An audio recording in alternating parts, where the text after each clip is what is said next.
আসসালামু আলাইকুম রহমতুল্লাহি ওয়া বারাকাতুহু। সম্মানিত দর্শক, অতি সম্প্রতি একটি খবর আমাদের মূল ধারার যে গণমাধ্যম মেইন স্ট্রিম মিডিয়া সেখানে ব্যাপকভাবে প্রসারিত হয়েছে। সেটি হলো ঢাকার বিভিন্ন জায়গাতে আওয়ামী লীগ ঝটিকা মিছিল করেছে।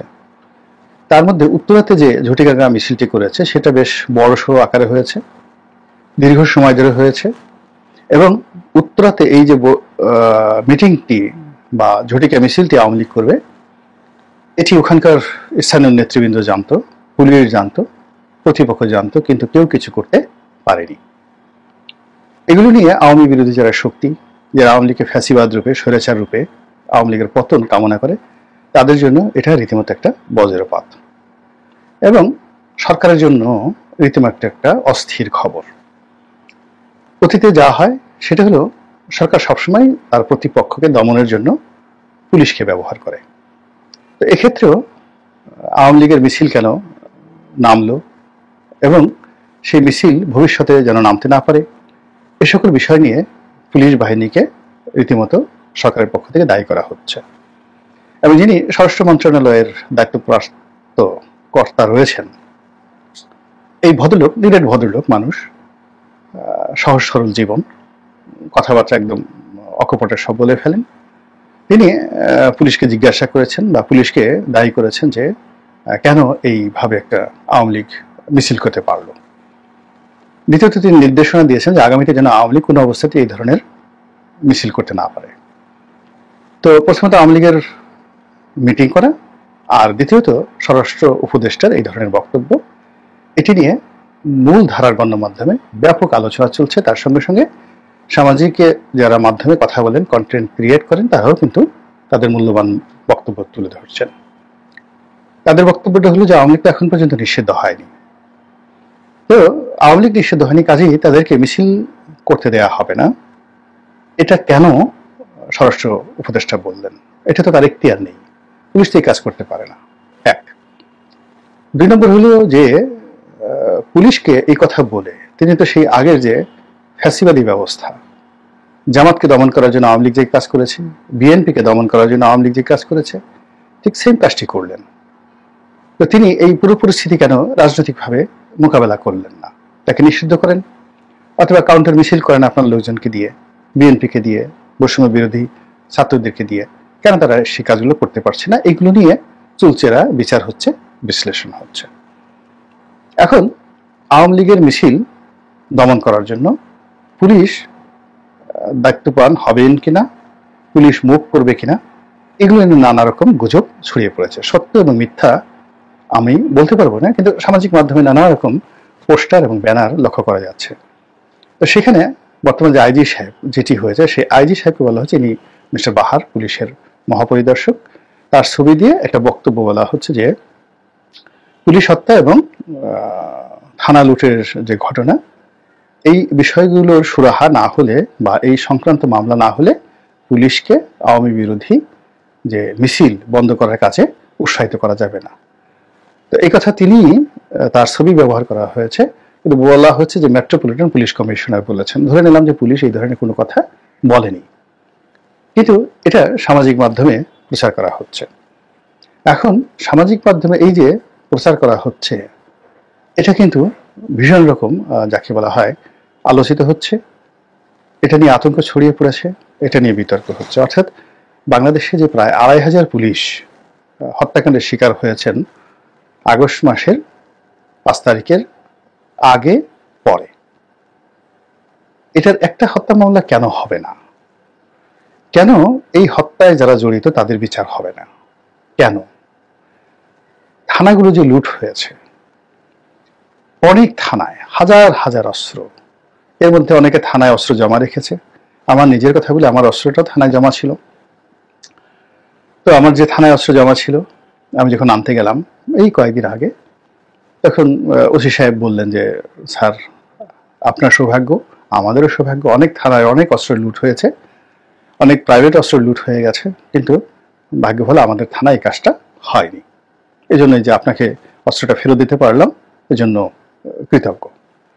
এখন এই যে থানার যে ভারী অস্ত্র, তারপর বিভিন্ন ব্যক্তিগত অস্ত্র, এগুলো যে লুট হলো, থানা পুড়িয়ে দেওয়া হলো, থানার যানবাহন পুড়িয়ে দেওয়া হলো, এই মামলাগুলো কেন হবে না?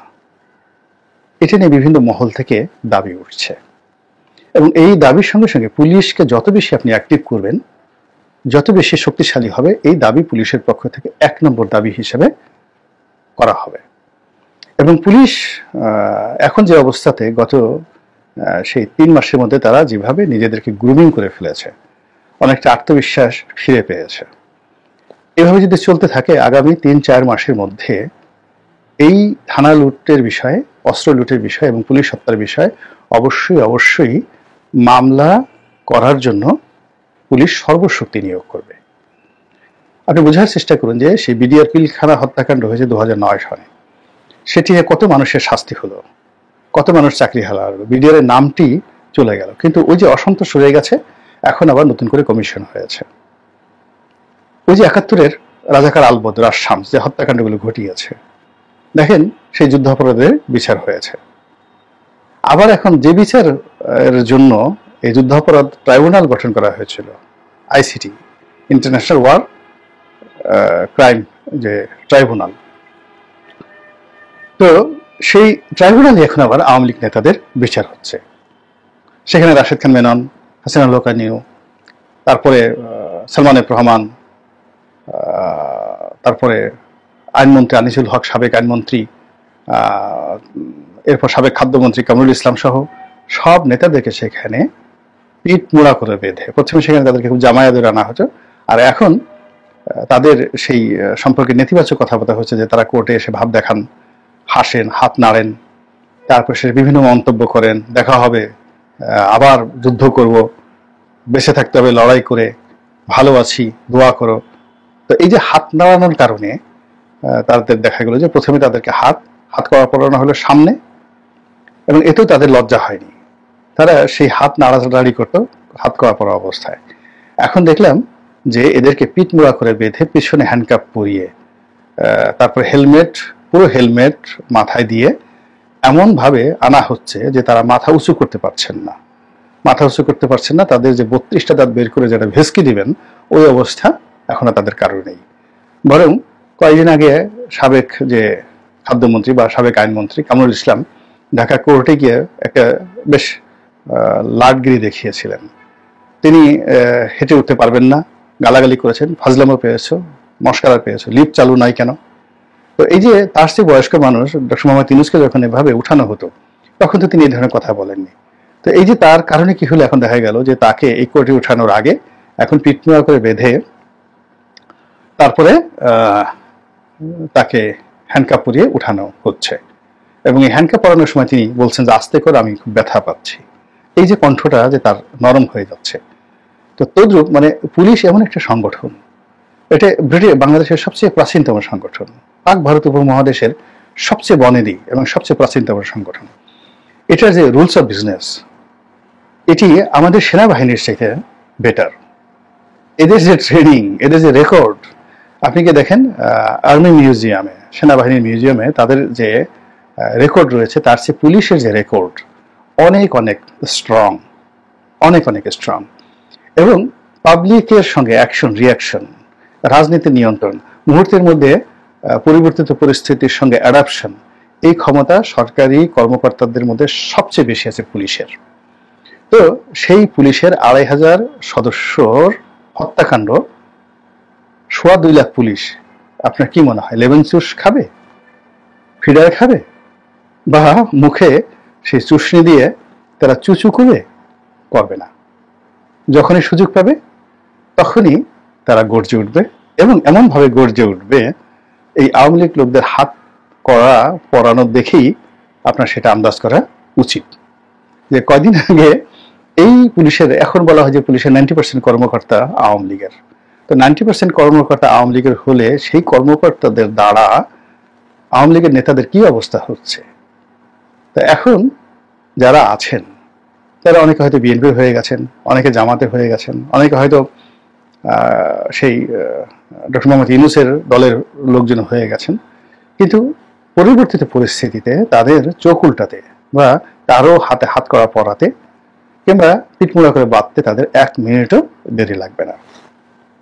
এবং এটা হবেই। মানে পুলিশ যদি থাকে, আপনি যদি পুলিশ পুরো ব্যান করে দেন, এখানে নাম যদি রাখেন পুলিশ, নাম যদি রাখেন পুলিশ, এবং প্রতিটি সদস্যকে বাদ দিয়ে জুলাই আগস্ট বিপ্লবের ছাত্রদেরকে এখানে নিয়োগ দেন, সেটা একটা ভিন্ন ইতিহাস হতে পারে। কিন্তু যতক্ষণ পর্যন্ত উর্দি আছে, পুলিশের রেকর্ড আছে, এবং যতক্ষণ পর্যন্ত এই ট্রেডিশন, সেই পুলিশ অ্যাক্ট আছে, যতক্ষণ পর্যন্ত সিআরপিসি আছে, বাংলাদেশ পেনাল কোড আছে, এবং ফৌজদারি কার্যবিধি, দণ্ডবিধি যতক্ষণ পর্যন্ত তাদের ফেভারে আছে, ততদিন পর্যন্ত, সেটা আজকে হোক, কালকে হোক, 5 বছর পরে হোক, 10 বছর পরে হোক, 20 বছর পরে হোক, এগুলো নিয়ে মামলা হবেই হবেই হবেই। আচ্ছা, এখন চিন্তা করেন, মামলা যদি হয় তাহলে কি এগুলো কি সজীব ওয়াজিদ জয়ের বিরুদ্ধে হবে, জাহাঙ্গীর কবির নানকের বিরুদ্ধে হবে, শেখ হাসিনা থানা পুড়িয়েছেন, থানা লুট করেছেন, তার বিরুদ্ধে হবে, নাকি সাবেক স্বরাষ্ট্রমন্ত্রী আসাদুজ্জামান খান কামাল বিএনপিকে ম্যানিপুলেট করার জন্য, বৈষম্য বিরোধীদেরকে দায়ী করার জন্য নিজ হাতে নিজ হুকুমে তিনি থানা পুড়িয়েছেন, এভাবে মামলা হবে?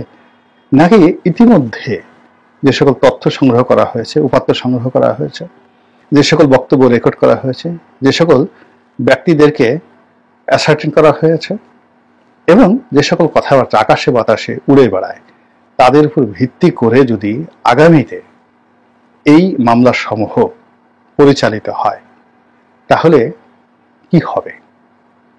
কারা আসামি হবেন? তখন কেমন একটা রাজনৈতিক পরিস্থিতি হবে? কারা গ্রেপ্তার বরণ করবেন? এবং সেই ঘটনায় কারা লাভবান হবেন, কারা খুশি হবেন, এবং কারা বেজার হবেন? দেখুন তো একটু হিসাব করে, আপনার কাছে কি মনে হয় না যে স্বাধীনতার পর থেকে আজ অবধি বাংলাদেশে জাতীয়ভাবে যত দুর্ঘটনা ঘটেছে, বিস্তৃতির দিক থেকে সবচেয়ে বড় দুর্ঘটনা এইবারের থানা লুট, পুলিশ হত্যা। ফলে এটাকে আপনি খুব বেশি দিন ধামাচাপা দিয়ে রাখতে পারবেন না। এবং এটার জন্য যে কেবলমাত্র ভুক্তভোগী তারা দায়ী হবেন তা নয়, আগামীতে যারা ক্ষমতায় আসবেন তারা এটাকে প্রতিপক্ষকে দমন করার জন্য রোষানল হিসেবে ব্যবহার করবেন, এবং সেই রোষানলে কত মানুষের যে কপাল পুড়বে, সবাই যে অপরাধী তা না, অনেক নিরপরাধ লোকেরও কপাল পুড়বে। আল্লাহ আমাদেরকে সেই ভয়াবহ দিন থেকে রক্ষা করুন, হেফাজত করুন। আসসালামু আলাইকুম ওয়া রাহমাতুল্লাহি ওয়া বারাকাতুহু।